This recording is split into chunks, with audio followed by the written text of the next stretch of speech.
for me okay na 'tong Boya kasi studio owner lang naman ako.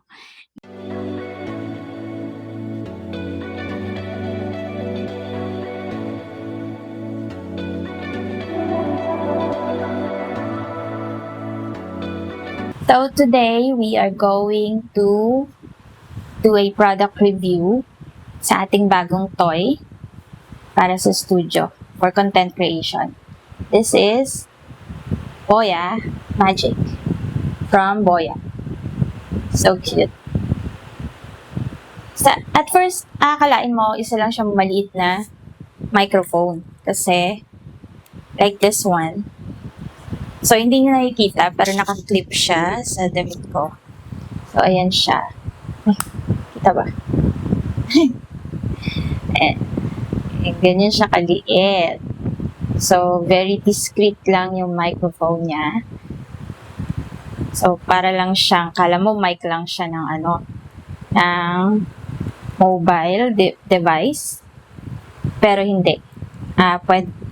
Pwede siyang 4 ways na microphone. So, pwede siyang clip-on like this. Pwede siyang handheld. So, pag para kang reporter or pag may ini-interview ka outside, you can use this kind of mic. You can also use this as desktop mic. So, ikakabit mo siya sa PC mo or Mac. Then, use it for Zoom meeting or any type of content that you have, streaming or something. And you can also use this as on-cam microphone, like what I'm doing right now. So I'm using it on my Canon RP.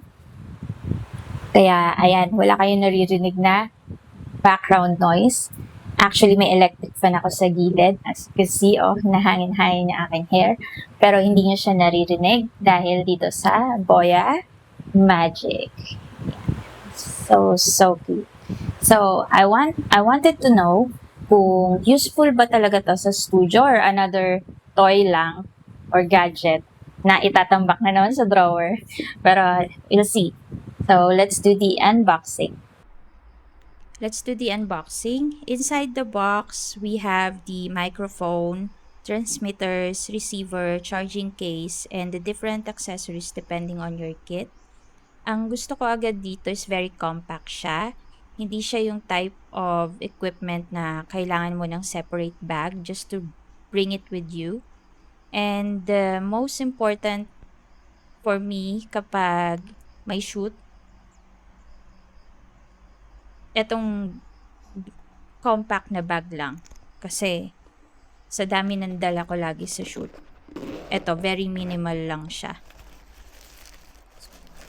Dami-daming dala sa shoot, camera equipment, lenses, lights, props, batteries. Tapos magdadagdag ka pa ng boom mic. And this one, parang wallet size lang siya. So may mga pouches siya for transmitters, cables. And hindi ko na kailangan ng isa pang malaking equipment para sa mic. So this is the charging case. So, yung dalawang mic, you can charge it there.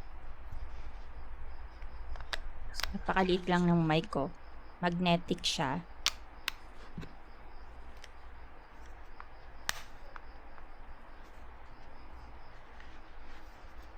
Tapos, ayan, may cover din siya for handheld mic.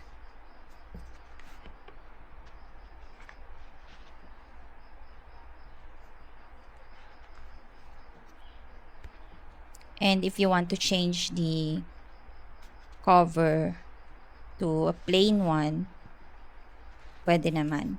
Ayan, meron siyang kasama.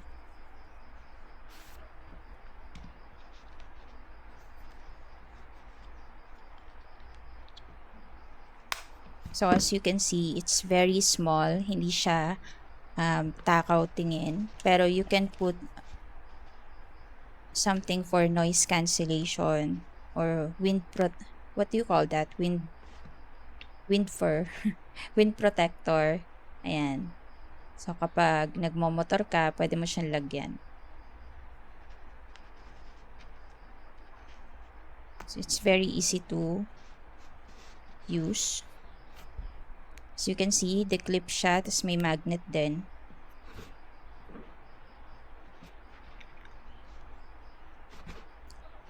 So, meron siyang receiver for Android phones. Yan. Type-C. You can put it for handheld mic. And you can put it on your phone din. Tapos, meron din siyang charging cable for that. So, meron din pang iPhone na receiver. And there's also a on-cam receiver. This is for your DSLR, mirrorless devices. Yan, meron siya. Kasama na yung jack for the camera. I think it's 3.5 millimeter na jack for audio ng camera nyo. Na-try ko na siya sa Canon RP and it works well. This is the Type-C cable, the jack, and also the USB-C. Now, ito yung pinaka-interesting na feature ni Boya. Sa name mic. One microphone, pero 4 form siya. Gaya nga sinabi ko kanina, pwede siyang clip-on. Pwede siyang traditional mic like this. And pwede din siyang on-cam microphone or desktop. So, this is probably the setup na pinaka-gagamitin ko for taking videos, lalo-lalo na behind the scenes, and tutorials for newborn and maternity photography. I can use this ng mas madalas, I think. Lalo na pag natapos na yung studio. So, napakaganda nitong Boya na to kasi sobrang gaan lang niya. It is only 7 grams.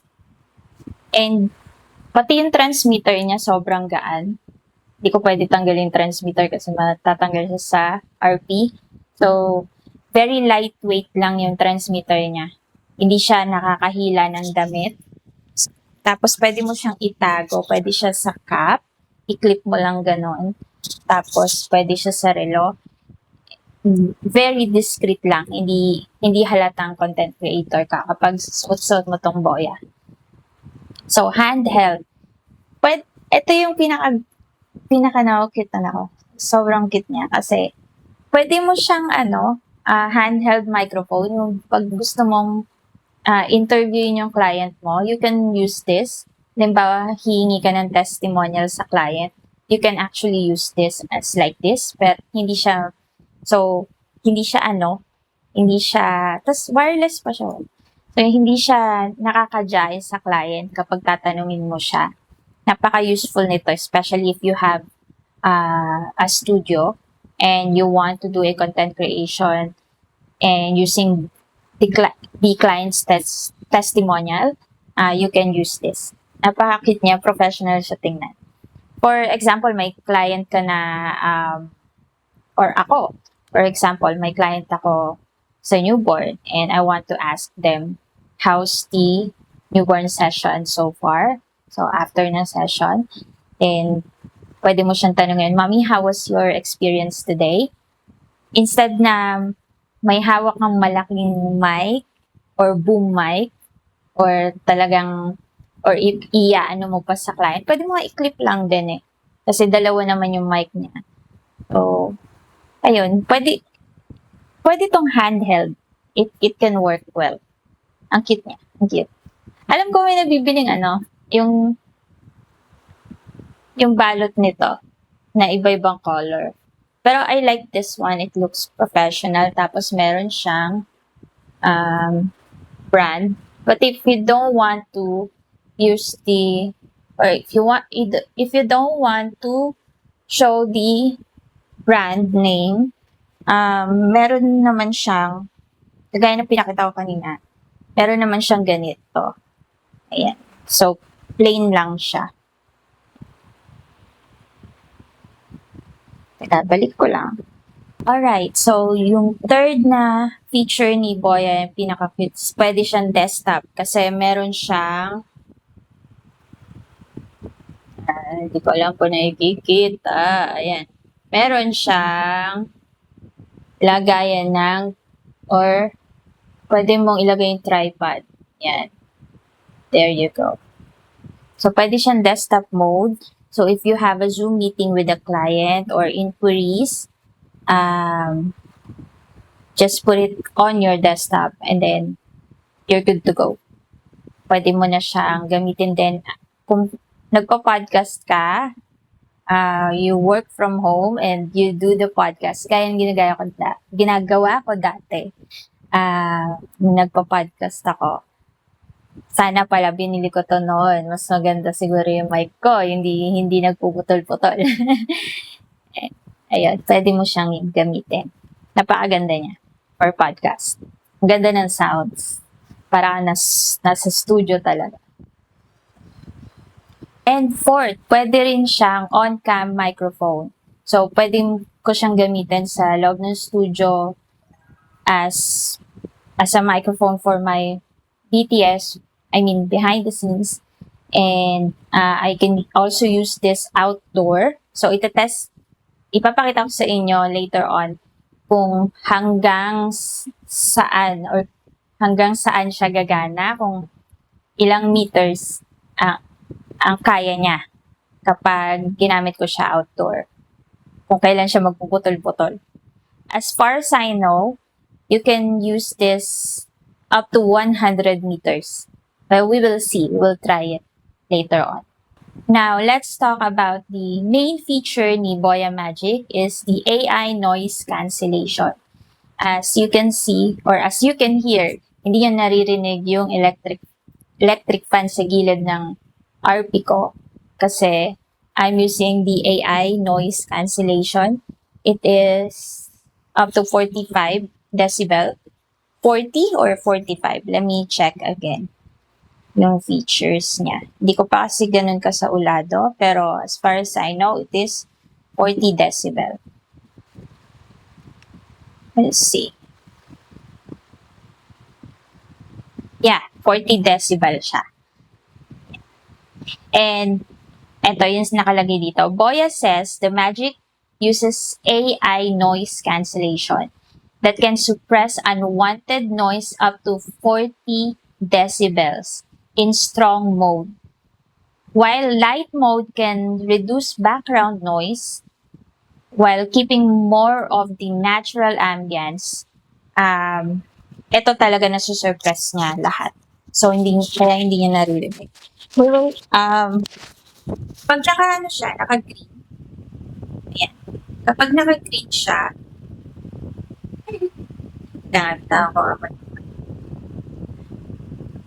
yan, kapag naka-green siya, na-activate na yung AI noise cancellation. Pero kapag naka-blue, I'm not sure kung naririnig nyo. So, ito yung normal mode ng mic ni Boya. If you're not using the 40 decibel, yan, ganyan siya. This is me using all the background noise. Ayan, narinig nyo na siguro yung electric fan na sinasabi ko na nasa gilid. And, nandito lang ako sa loob ng bahay, nasa sala ako. So, naririnig nyo na yung mga background noise using the normal mode ni Boya. So, naka-normal mode siya kapag naka-blue. Now, let's test the AI noise cancellation, yung 40 decibel. I-click ko lang to para mag-green. There you go. So, naririnig nyo pa ba? It's so quiet, diba? So, wala na kayo naririnig na background noise or yung electric fan. Rinig pa ba? Rinig. O, diba? So, pwede kang magbukas ng electric fan. Hindi mo kailangan, hindi na kailangan ipilit yung aircon kung malamig naman dito sa sa farm. Ang ganda niya, para ka lang nasa studio. Yung sounds niya. Alright, this is the exciting part. I can use this outdoor. Itong Boya Magic Mic. Nga lang, ang problem ko dito, kasi I'm using Ace Pro 2, Insta360 Ace Pro 2. The problem is, na-encounter ko, kapag gagamitin ko yung mic, yung transmitter niya, na USB-C, kasi dito yung mic, there, pinakaharang, so kailangan ko patanggalin to, yung takip. So, what I'm going to do is, I'll put it here sa cage niya.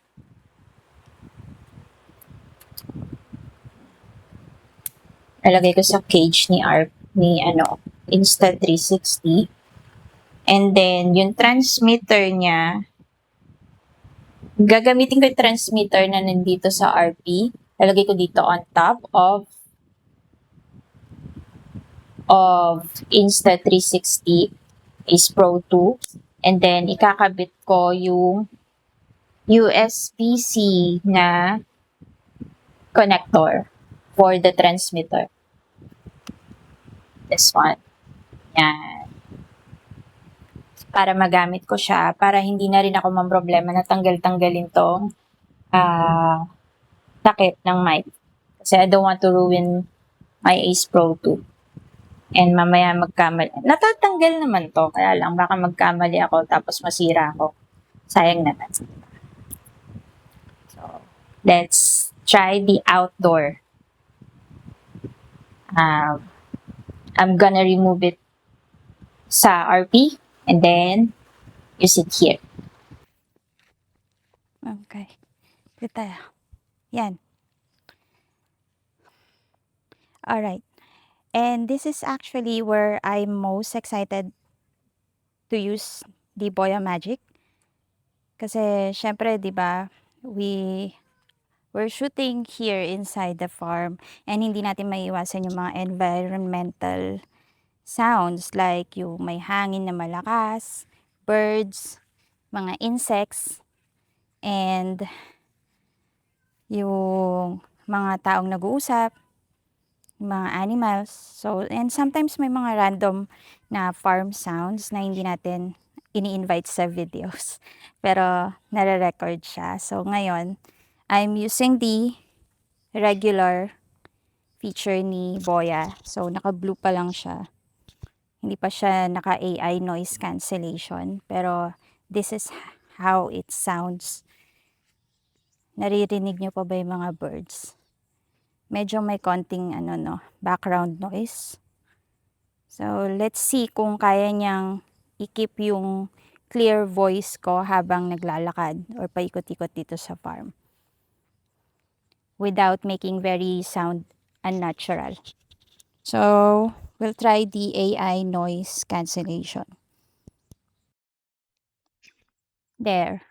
So, mas clear na siguro, Hindi ko alam kung mas clear na siya. Dapat mas clear na siya. Yan. Teka nga. Hindi ko ata na-activate. 1 second. Oopsie.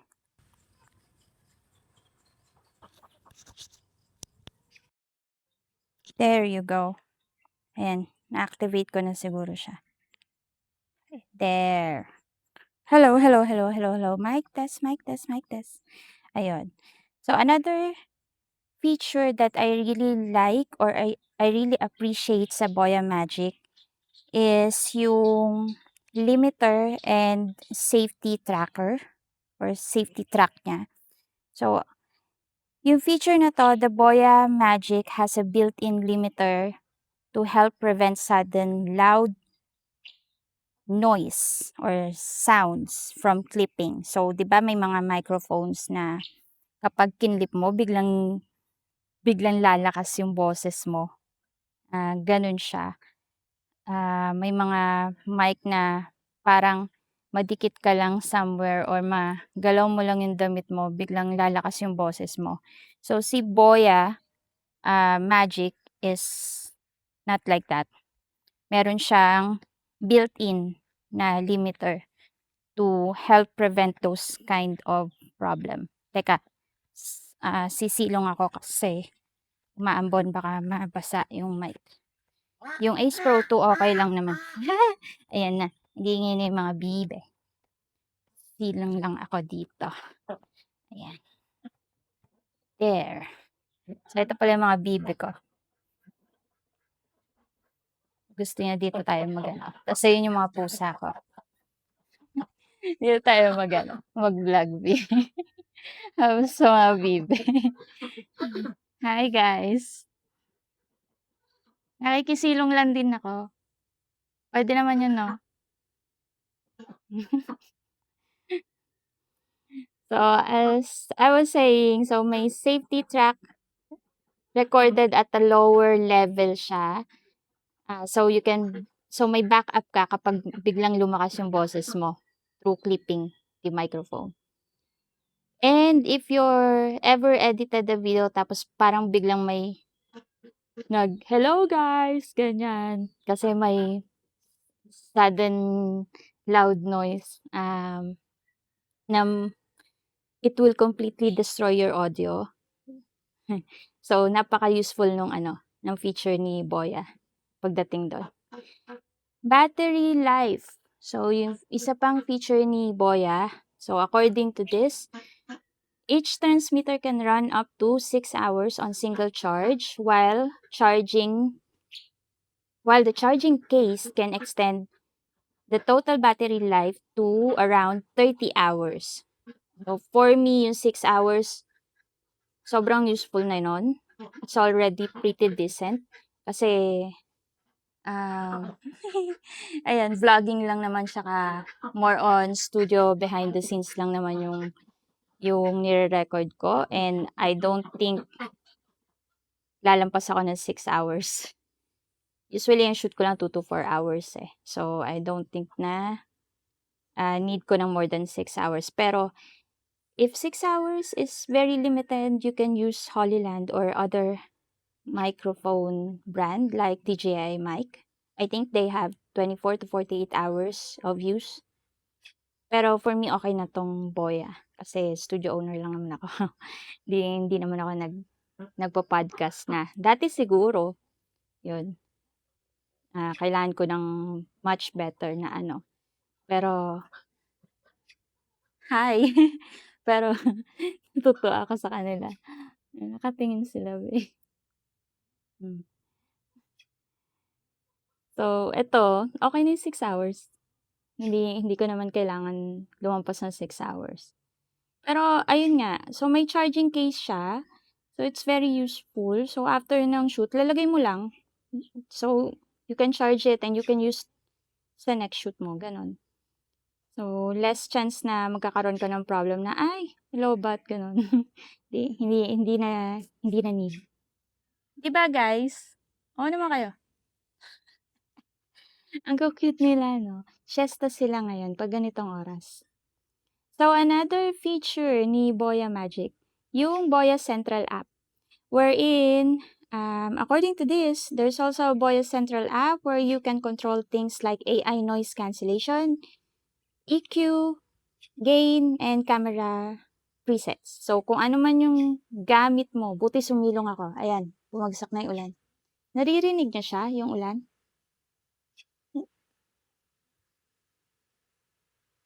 Hindi naririnig, no? So, boses ko lang. Okay. Anyway, so, ayun. Napakaganda nung meron silang central app wherein you can navigate the settings from there. Hindi mo na kailangan hindi ka na mangangamba kung, ay, gumagana pa ba yung app? Ganon. Or gumagana pa ba yung transmitter? Titingnan mo lang sa cellphone mo or sa devices mo kung nakakonect pa yung mic mo or yung transmitter. Wireless range. I really want to test this. Kaya lang, umaambon. Ayan, umaambon siya. Or umuulan na pala. Itetest ko sana to kung totoo yung sinasabi dito ni Boya. Boya also lists the transmission range at up to 100 meters under ideal conditions without obstacles. Pero syempre, ano yun depende kung may nakaharang na makapal na wall. Of course, magkakaroon ng interference. Mapuputol talaga yung ano mo, yung transmitter. Pero sa photography setup or vlogs, I don't think na kailangan mo ng 100 meters unless pupunta ka sa mga lugar na kailangan mo lumayo sa camera mo. Ayun. Ayan. Useful yung 100 meters na range na yun. That is already more than enough to record an audio for most situation. Yung 100 meters. Gusto mo, i-try natin. Paano ko ba ito try? Patong ko dito. Pwede ba akong dumaan?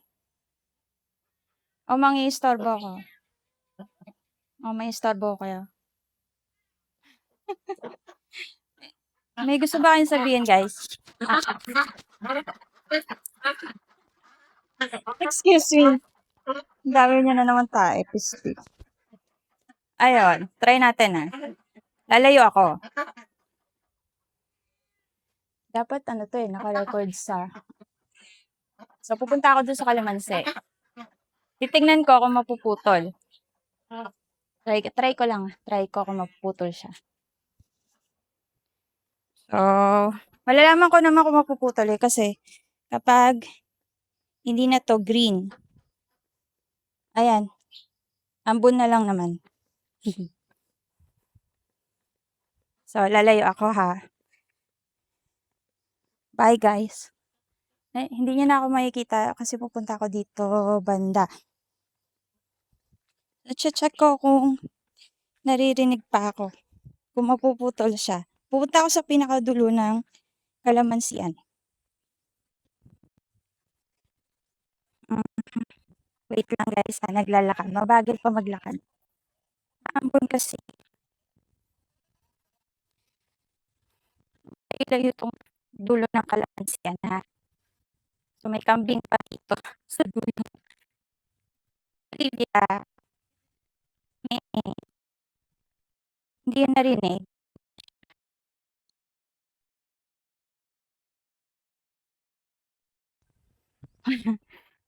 Ayan, napuputol na siya.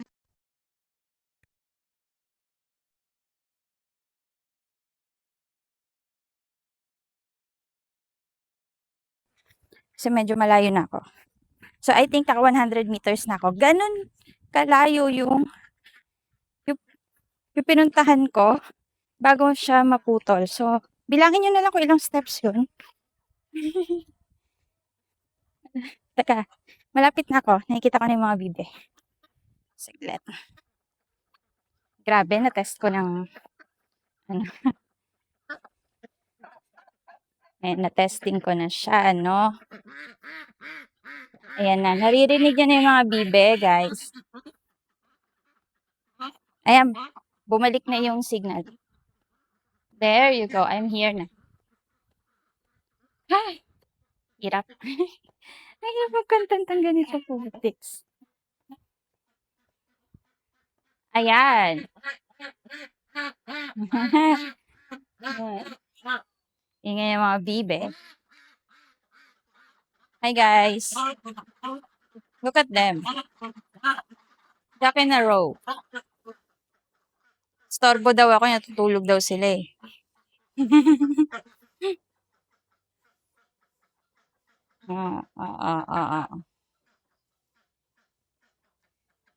Hindi naririnig yung nila, yung... Bye! Now, this is the part that's actually more important to me. Hindi naman ako full-time product reviewer kasi kaya um, kaya bihira lang ako mag product review ng mga ganitong gadget. Kahit nga yung camera ko, hindi ko na-unbox ata. Oo, hindi ata, hindi ko maalala. Pero wala ata, wala sa YouTube ko nun. So, ayun nga. I'm a photographer kasi, so I'm not a product reviewer. So, paano ko siya gagamitin sa Baby Kingdom Studio? Ayan, naka-AI noise cancellation naman siya. Ewan ko lang kung gumagana siya dito. Oo, nagana naman. Kala ko hindi. Ayan. So, paano ko siya gagamitin sa Baby Kingdom Studio? Number one sa BTS or behind the scenes, kapag may newborn session, maternity session, or family shoot, I can record myself while I'm working with a baby or with a client, having to say something sa harap ng camera. Ganun. So, client interviews. So, as I was saying earlier, I can use the handheld. Yan. If I want to explain something or explain posing, lighting, I'm sorry. If I want to, explain something sa client, it will be recorded na rin sa behind the scenes. Tapos, after the session, I can simply switch to handheld like this. So, I can ask my clients about their experience sa newborn session. So, ito lang yung gagamitin ko. Dati kasi, tinatanong ko lang sila via Google review or minsan kung sana sila nagbibigay ng Google review, hindi ko na kailangan i-ask. Pero, iba pa rin yung kapag naka-record na siya sa video. Ganun. And, honestly, mas authentic siguro kapag ginamitan mo ng ganitong mic. Yan.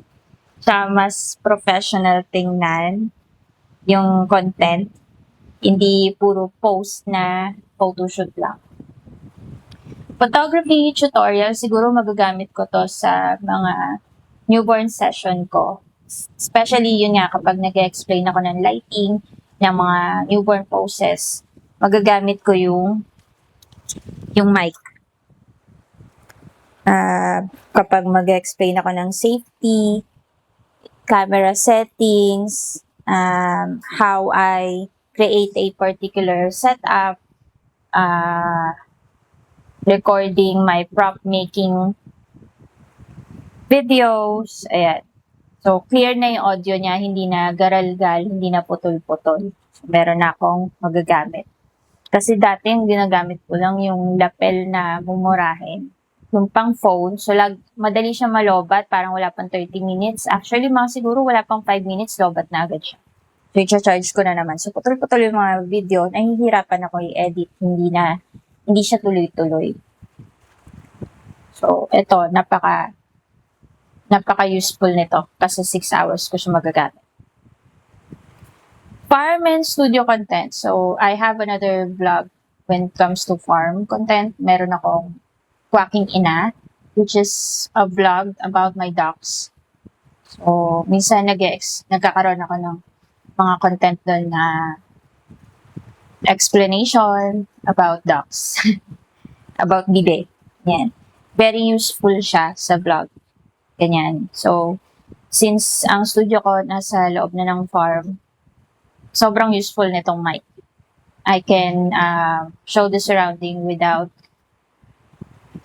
excess noise or background noise. Yan. I can also show the studio yung before and after, and then soon magpipintura na ako doon. So magagamit ko tong mic na to. I can also show you guys, tas maririnig nyo na sa behind the scenes yung boses ko clearly kasi yung Ace Pro 2 kapag walang mic, medyo mahina siya kapag lumalayo na ako. Since bitbit ko na yung mic sa akin, kahit saan ako pumesto sa farm. As long as nasa 100 meters range, it's not gonna be a problem na maririnig nyo pa rin kung paano ko nag-i-instruct sa client. So, hindi ko na kailangan magstay behind sa camera lang. I can show my face na and you can clearly listen to what I'm saying kapag nag-shoot. Magagamit ko rin siya sa mga ganito, yung mga sitting vlogs. For my YouTube channel, of course, magfo-focus na ako sa YouTube kasi it rhymes sa SEO na ginagawa ko sa website.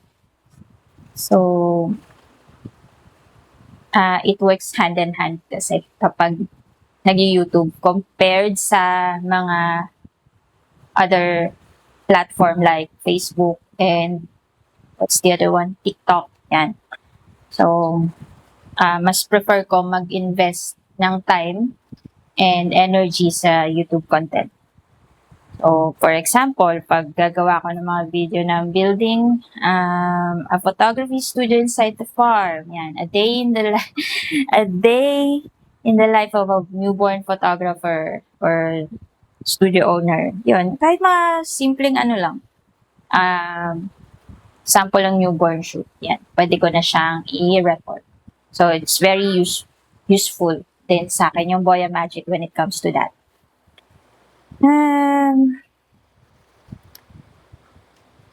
I think makikita nyo naman sa entire video na to na useful talaga si Boya Magic sa kahit anong situation. Actually, sa travel vlogs, lalo na pag nag-travel kami, ay, magagamit ko to ng sobra-sobra. Kasi,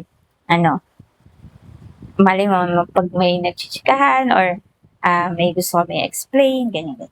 Pwede ko na siyang gamitin. After using it, my favorite thing about Boya Magic mic isn't actually just the sound. It's the versatility.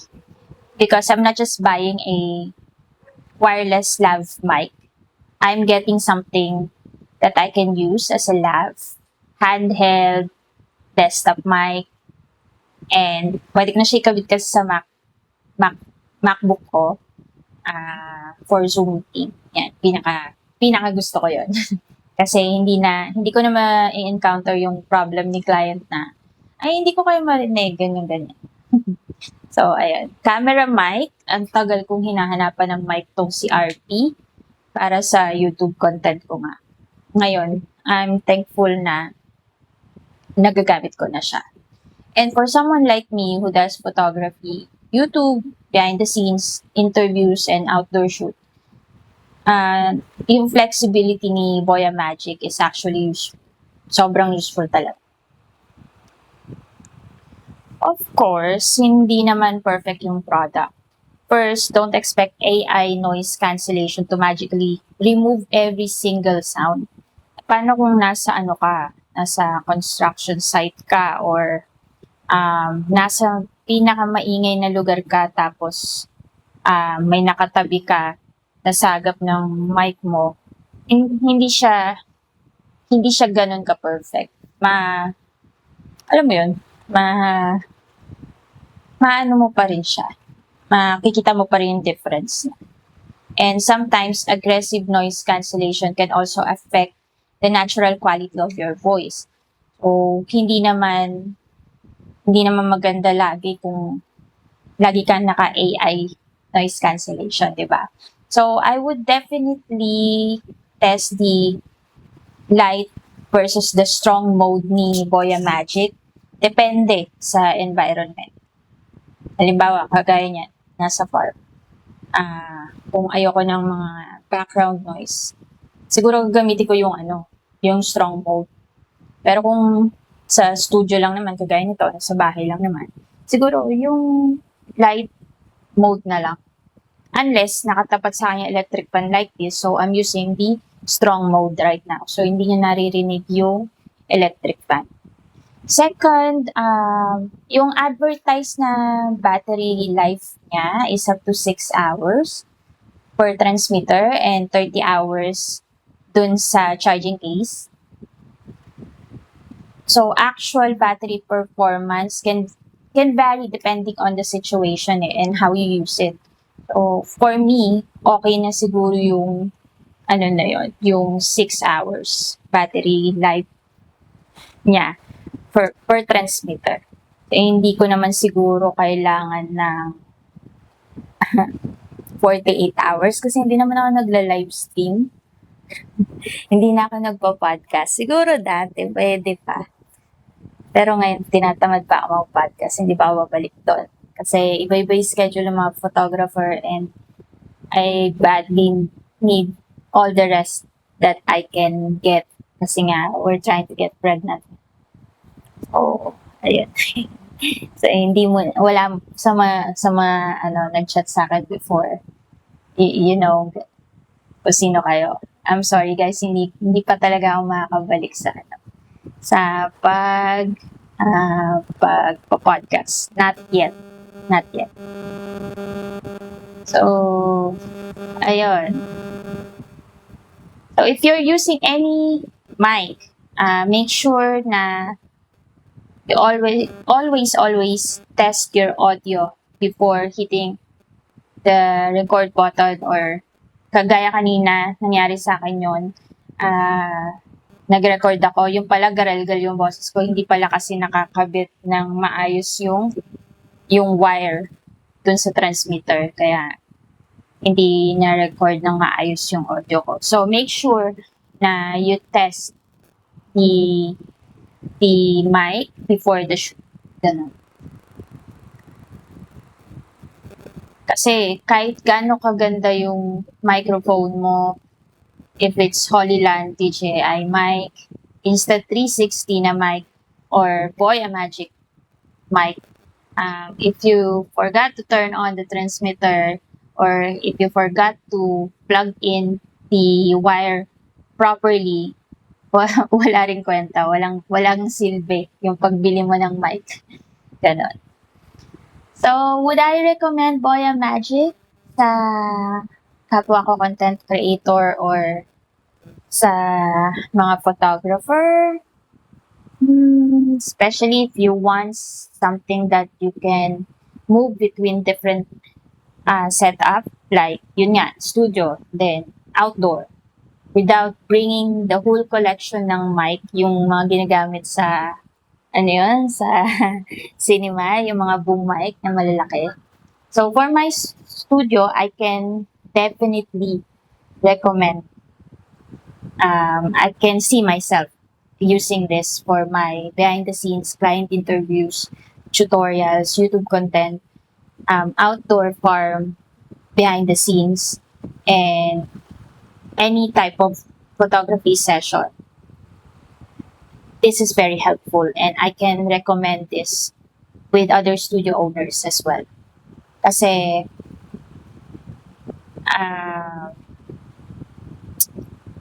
yun kasi yung nakukuha ko sa gear na to. Kung gaano siya ka-helpful sa mga gagawin ko na content in the future. Tsaka, hindi ko naman kailangan ng pinaka-expensive na mic. Kasi this is only, kano ko lang to nabili? 5,000 plus. Yan. I'll give you the link na lang sa description. Sa mismong Boya official store ko siya binili. So, ayun nga, hindi ko kailangan ng pinaka-expensive, hindi ko kailangan ng pinaka-complicated na microphone.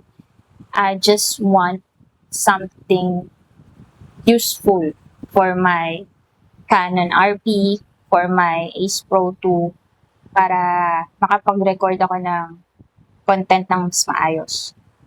Gusto ko lang yung equipment na magagamit ko. Ganun. Hindi ko naman kailangan ng sobrang fancy na gear when it comes to microphone. Hindi naman ako wedding photographer. Hindi naman ako wedding videographer.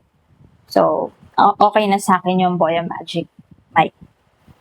So, if you want me to do a more detailed test of Boya Magic, Mike, just let me know. Pwede naman natin gawan ng paraan yan. Or, malay mo, may magpa-product review ng DJI or Holyland. So, we can try, o kaya kung may magpapahiram sa inyo ng Holyland or other brand, we can do a product review from using Boya Magic, Mike, versus other brands. Just let me know in the comments. Pwede naman yan. Pwede naman kayo mag-request. And if you're new here, I'm Ces. I'm a photographer and I'm the owner of Baby Kingdom Studio. Here we talk about more on photography behind the scenes and creative work that I do here sa studio. And basically everything that happens in our farm.